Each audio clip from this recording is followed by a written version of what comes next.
Shalom saudara-saudara yang dikasihi oleh Tuhan.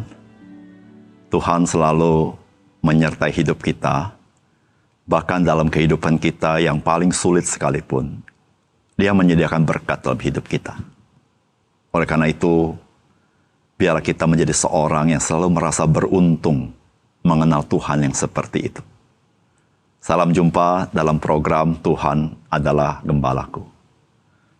Setiap orang tua pasti menginginkan anak-anaknya mempunyai masa depan yang baik. Atau bisa dikatakan masa depan yang cemerlang. Namun kita tahu bahwa Tuhan mempunyai bijaksana sendiri di dalam kehidupan setiap orang. Di dalam Dia memberikan berkat kepada setiap orang. Di dalam Dia menentukan masa depan seseorang. Dan setiap orang mempunyai tanggung jawab akan hidupnya. Dan apa yang ia perbuat di hadapan Tuhan. Saudara-saudara yang kasih dalam Tuhan. Tuhan kita, Tuhan yang berpegang kepada keadilan. Apa yang kita perbuat, kita harus menuainya. Namun demikian, kecemerlangan kasih karunia Tuhan itu luar biasa bagi setiap kita, bahkan di dalam kegagalan kita. Oleh karena itu, marilah kita hidup takut akan Tuhan. Karena Dia penuh dengan segala kebaikan. Mari kita membaca firman Tuhan dari Kejadian 49. Kemudian Yakub memanggil anak-anaknya dan berkata, "Datanglah berkumpul supaya kuberitahukan kepadamu apa yang akan kamu alami di kemudian hari. Berhimpunlah kamu dan dengarlah, ya anak-anak Yakub. Dengarlah kepada Israel ayahmu. Ruben, engkaulah anak sulungku, kekuatanku dan permulaan kegagahanku. Engkaulah yang terutama dalam keluhuran, yang terutama dalam kesanggupan. Engkau yang membual sebagai air. Tidak lagi engkau yang terutama, sebab engkau telah menaiki tempat tidur ayahmu. Waktu itu engkau telah melanggar kesuciannya, dia telah menaiki petiduranku. Simeon dan Lewi bersaudara, senjata mereka ialah alat kekerasan. Janganlah kiranya jiwaku turut dalam permufakatan mereka. Janganlah kiranya rohku bersatu dengan perkumpulan mereka. Sebab dalam kemarahannya mereka telah membunuh orang, dan dalam keangkaraannya mereka telah memotong urat keting lembu. Terkutuklah kemarahan mereka, sebab amarahnya keras. Terkutuklah keberangan mereka, sebab berangnya bengis. Aku akan membagi-bagikan mereka di antara anak-anak Yakub, dan menyerahkan mereka di antara anak-anak Israel. Yehuda, engkau akan dipuji oleh saudara-saudaramu, tanganmu akan menekan tengkuk musuhmu, kepadamu akan sujud anak-anak ayahmu. Yehuda adalah seperti anak singa. Setelah menerkam, engkau naik ke suatu tempat yang tinggi, hai anakku. Ia meniarap dan berbaring seperti singa jantan atau seperti singa betina. Siapakah yang berani membangunkannya? Tongkat kerajaan tidak akan beranjak dari Yehuda, ataupun lambang pemerintahan dari antara kakinya, sampai dia datang yang berhak atasnya, maka kepadanya akan takluk bangsa-bangsa. Ia akan menambatkan keledainya pada pohon anggur dan anak keledainya pada pohon anggur pilihan. Ia akan mencuci pakaiannya dengan anggur dan bajunya dengan darah buah anggur. Matanya akan merah karena anggur dan giginya akan putih karena susu. Sebulon akan diam di tepi pantai laut. Ia akan menjadi pangkalan kapal dan batasnya akan bersisi dengan Sidon. Isakar adalah seperti keledai yang kuat tulangnya, yang meniarap di apit bebannya. Ketika dilihatnya bahwa perhentian itu baik dan negeri itu permai, maka disendengkannya lah bahunya untuk memikul, lalu menjadi budak Rodi. Adapun Dan, ia akan mengadili bangsanya sebagai salah satu suku Israel. Semoga Dan menjadi seperti ular di jalan, seperti ular beludak di denai, yang memagut tumit kuda, sehingga penunggangnya jatuh ke belakang. Aku menanti-nantikan keselamatan yang daripada Tuhan. Gad, ia akan diserang oleh gerombolan, tetapi ia akan menyerang tumit mereka. Asyer, makanannya akan limpah mewah, dan ia akan memberikan santapan raja-raja. Naftali adalah seperti rusa betina yang terlepas. Ia akan melahirkan anak-anak indah. Yusuf adalah seperti pohon buah-buahan yang muda. Pohon buah-buahan yang muda pada mata air. Dahan-dahannya naik mengatasi tembok. Walaupun pemanah-pemanah telah mengusiknya, memanahnya, dan menyerbunya. Namun, panahnya tetap kokoh dan lengan kanannya tinggal liat oleh pertolongan yang maha kuat. Pelindung Yakub, oleh sebab gembalanya, gunung batu Israel. Oleh Allah ayahmu yang akan menolong engkau, dan oleh Allah yang maha kuasa, yang akan memberkati engkau dengan berkat dari langit di atas, dengan berkat samudera raya yang letaknya di bawah, dengan berkat buah dada dan kandungan. Berkat ayahmu melebihi berkat gunung-gunung yang sejak dahulu, yakni yang paling sedap di bukit-bukit yang berabad-abad. Semuanya itu akan turun ke atas kepala Yusuf, ke atas batu kepala orang yang teristimewa di antara saudara-saudaranya. Benyamin adalah seperti serigala yang menerkam. Pada waktu pagi ia memakan mangsanya, dan pada waktu petang ia membagi-bagi rampasannya. Itulah semuanya suku Israel, 12 jumlahnya. Dan itulah yang dikatakan ayahnya kepada mereka. Ketika ia memberkati mereka, tiap-tiap orang diberkatinya dengan berkat yang diuntukkan kepada mereka masing-masing. Kemudian berpesanlah Yakub kepada mereka, apabila aku nanti dikumpulkan kepada kaum leluhurku, kuburkanlah aku di sisi nenek moyangku, dalam gua yang di ladang Efron orang Het itu.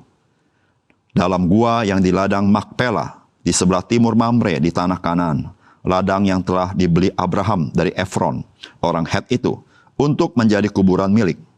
Disitulah dikuburkan Abraham beserta Sarah istrinya, disitulah dikuburkan Ishak beserta Ribka istrinya, dan disitulah juga kukuburkan Lea.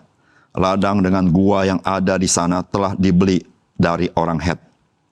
Setelah Yakub selesai berpesan kepada anak-anaknya, ditariknyalah kakinya ke atas tempat berbaring, dan meninggallah ia. Maka ia dikumpulkan kepada kaum leluhurnya.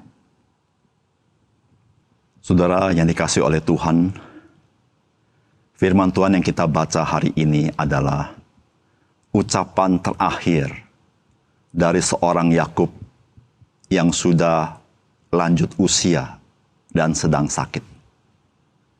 Dan ucapan terakhir daripada Yakub ini adalah berkat yang disampaikan seorang ayah bagi anak-anaknya.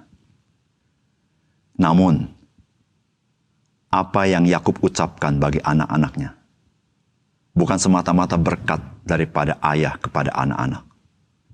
Namun ini merupakan nubuatan yang Tuhan sampaikan melalui Yakub bagi ke-12 anak-anak Yakub.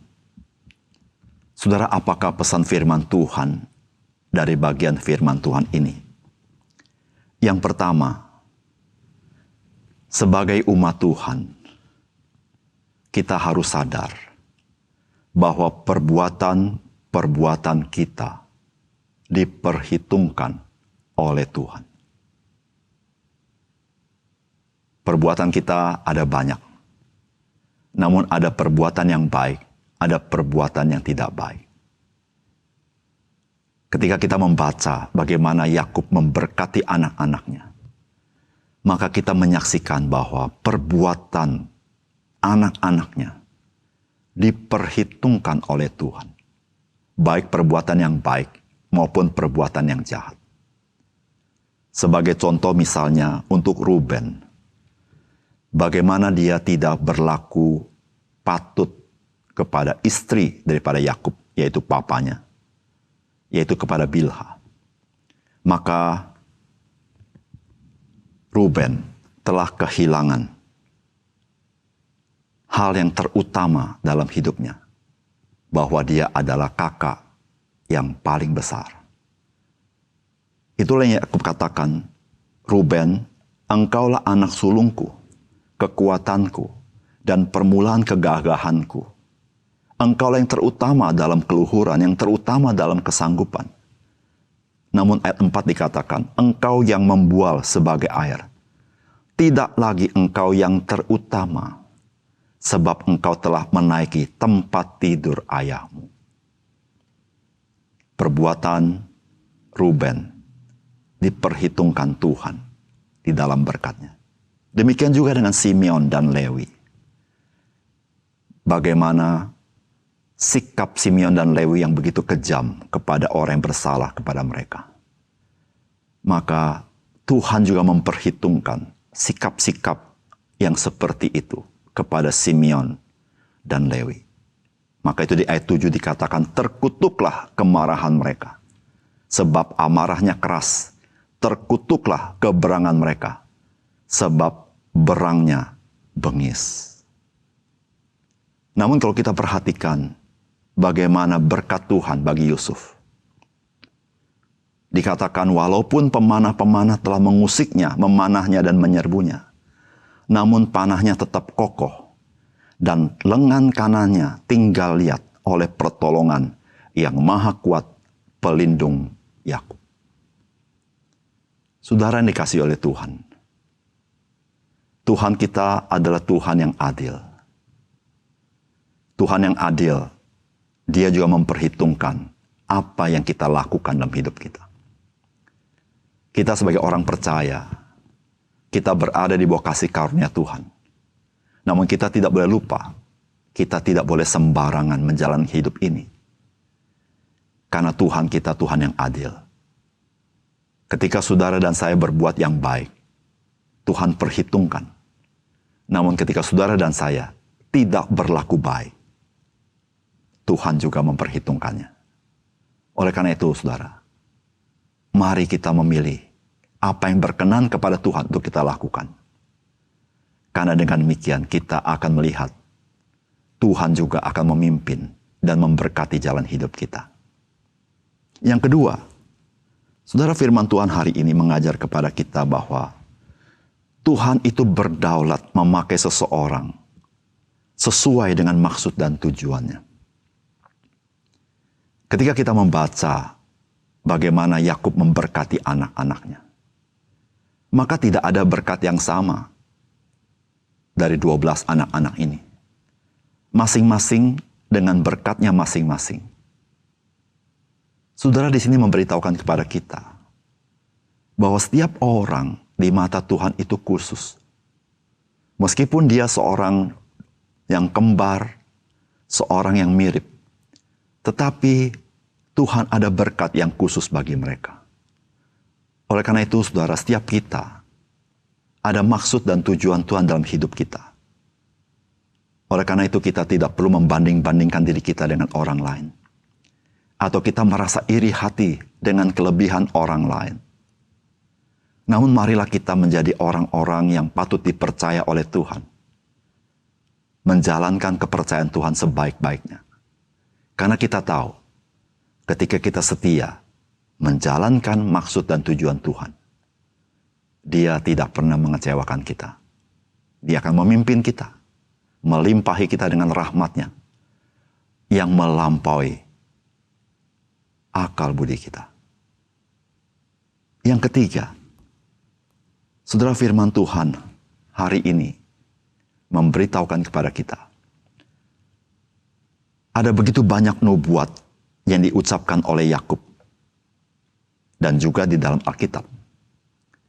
Namun nubuat tentang kedatangan Mesias itu menjadi benang merah dan merupakan rencana agung dan rencana kekal dari Allah. Yakub bernubuat untuk 12 anak-anaknya.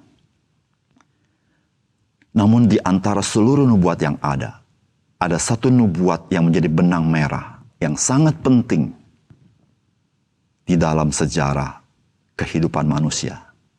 Karena itu adalah rencana keselamatan Allah di dalam Yesus Kristus. Yaitu ketika Yakub bernubuat mengenai Yehuda. Dikatakan seperti ini.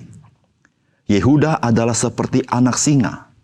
Setelah menerkam engkau naik ke suatu tempat yang tinggi, hai anakku. Ia meniarap dan berbaring seperti singa jantan atau seperti singa betina. Siapakah yang memberani membangunkannya?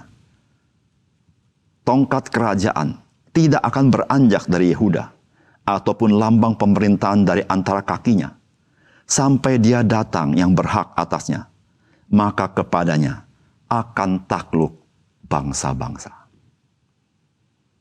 Apa yang dikatakan tentang Yehuda ke depan. Ini adalah nubuatan mengenai Mesias, yaitu Yesus Kristus. Itu yang dikatakan di dalam kitab Wahyu pasal 11 ayat 15. Lalu malaikat yang ketujuh meniup sangkakalanya, dan terdengarlah suara-suara nyaring di dalam sorga katanya, pemerintahan atas dunia dipegang oleh Tuhan kita, dan Dia yang diurapinya. Dan Ia akan memerintah sebagai Raja sampai selama-lamanya. Apa yang dikatakan Yakub adalah kitab pertama di dalam Alkitab. Namun apa yang dikatakan malaikat ini adalah kitab terakhir dari Alkitab. Semuanya mengarah kepada Yesus Kristus, di mana kerajaan Mesias itu kerajaan yang kekal, yang tidak dapat diganggu gugat oleh siapapun, karena Dia adalah Allah itu sendiri. Saudara yang kasih dalam Tuhan, jikalau kita menerima kerajaan yang tidak tergoncangkan itu, yaitu kerajaan Allah, di mana Kristus bertahta di atasnya, maka marilah kita hidup bagi Dia. Marilah kita hidup menyenangkan Dia. Marilah kita hidup berpusat kepadanya. Karena kita tahu Dia Tuhan yang mulia. Dan satu kali kita yang percaya mengalami kemuliaannya. Bahkan kita diubahkan menjadi sama seperti Dia. Mari kita berdoa. Bapa di surga, terima kasih karena firman-Mu begitu jelas bagaimana Tuhan, Engkau punya maksud dan tujuan kepada setiap orang. Sehingga ya Tuhan, setiap kami menjadi begitu spesial di mata Tuhan. Tapi Tuhan selalu ingatkan kami bahwa Tuhan juga penuh dengan kasih karunia. Namun Tuhan juga adil. Engkau memperhitungkan setiap perbuatan dan tindakan kami sebagai orang percaya. Sehingga ya Tuhan, kami sungguh-sungguh bertanggung jawab untuk apa yang kami lakukan. Sehingga itulah yang mendorong kami untuk hidup bagi Engkau. Karena Tuhan, Engkaulah yang bertata di atas segala sesuatu. Bahkan kami akan melihat kemuliaan-Mu dan mengalami kemuliaan-Mu.